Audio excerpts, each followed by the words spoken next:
Welcome, welcome, welcome. Today we are going to talk about natural selection. What is natural selection? Well, it literally means selected or chosen by nature. Allow me to explain using a classroom setting. Watch what happens to these students as they go through their normal day. All right, class.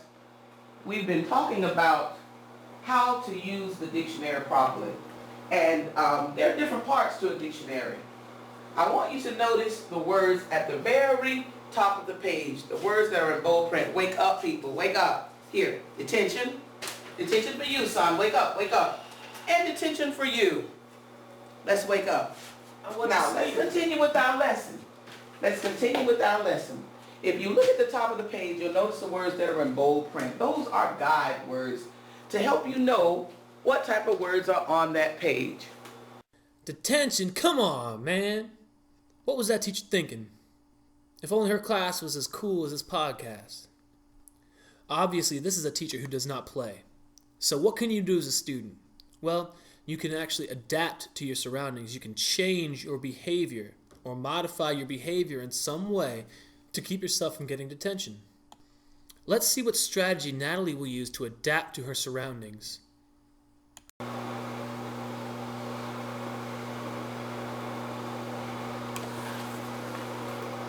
All right, class, we're going to continue with our lesson on using the dictionary. And when you look, first of all, look at the page where you are. And I want you to notice at the top of the page, there are some words. Wake up, people. Wake. Detention. Detention. Sit up. Wake up. Wake up. See, we all should be like Natalie here. Good job, Natalie. Good job.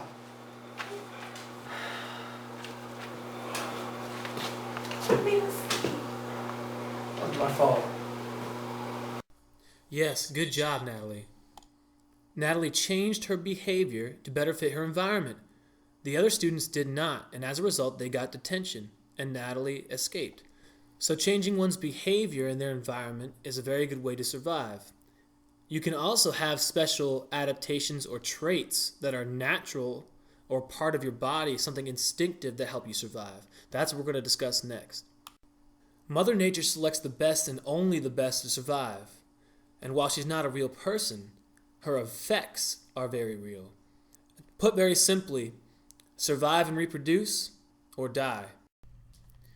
Look at these three creatures. We got the dolphin, the polar bear, and the camel. Each is specifically designed for its own unique habitat.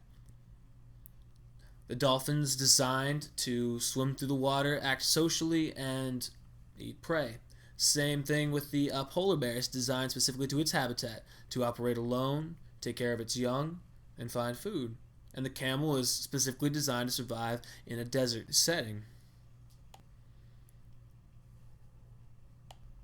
Over time, these animals have been updated, very similar to the way our technology gets consistently updated. Many of y'all have the newest version of the iPhone. The new one is pretty much nothing like the old one. It's better. It's more well designed for the consumer.